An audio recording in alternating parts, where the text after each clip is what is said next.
Hindi man direktang inamin, subalit ang pagbubura ni Sian Lim ng mga video ni Kim Chiu sa kanyang YouTube channel ay isang pagpapahiwatig na tapos na nga ang kanilang 12 years relationship.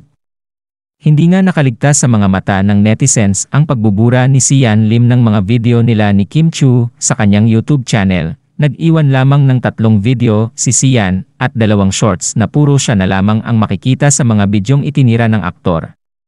Di man ito tahasang sinabi ay isang senyales ng araw ito ng pagkumpirma na totoong wala na sila at tuluyan ng hiwalay ni Kim Chiu. Wala naman kasing ibang rason o magandang dahilan sa pagdi-delete sa mga video na kasama niya si Kim Chiu.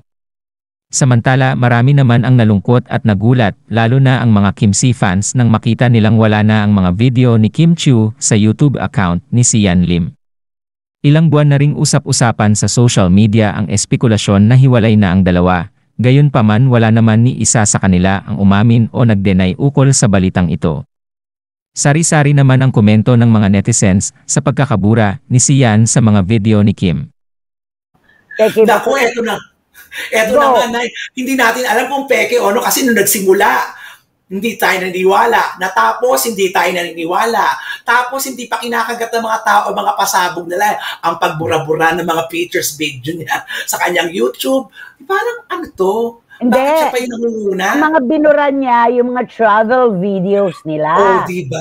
Diba? Tapos kung anong kaek-ekan, ventriloquist, ang kanyang peg ngayon, diba? Kinakausap niya yung sarili niya sa pamagitan ng isang puppet, di ba? At eto, galit na galit sa kanya siyempre ang mga tagahanga, taga-suporta ni Kim Chiu.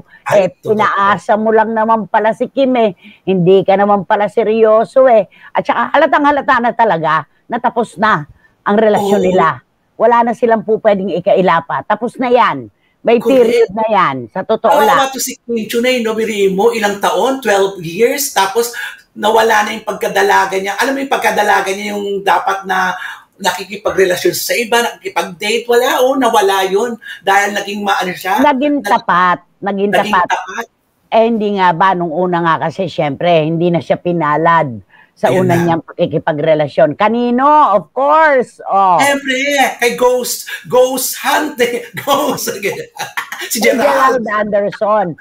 Sumunod naman, dito naman kay Sian Lim, na inabot na yata ng ilang taon, wala pang naniniwala na magkarelasyon talaga sila.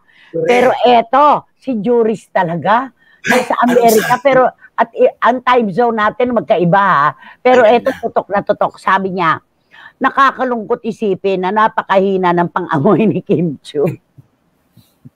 Nakakatawa to Ewan ko lang pero may kakaibang pilantik talaga Kaya Kim, utang na loob, magpa-check up ka muna sa ENT bago pumasok sa isa pang relasyon para hindi ka na ulit malinlang.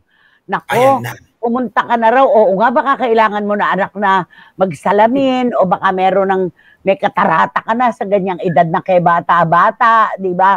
Kailangan daw magpa-check up ka sa ENT, sabi ni Juris Dr. Channel. At saka bakit dapat nga si Blight ang maloka na ganyan dahil walang pang-amoy. Di ba? Bakit si Kim Chiu? Ba't si Kim Chiu na napakatapat magmahal? Di ba? Pero alam mo na sa relasyong ito, kawawa naman talaga ang babae. Sa punto ng babae na naman talaga ito.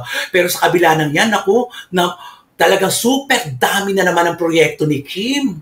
Ay, oo. Lagi naman ganon. Ilaglag nyo. Itataas siya ng panahon. Parang parang hindi ako naniniwala na naging sila kasi walang spark, walang kilig. Sabi ni Boyzy Caragay, di ba? At sabi naman ni Philip Villanueva, ay nako, sabi niya, yung love team na yan kasi si Kim at si Yan ang tumagal.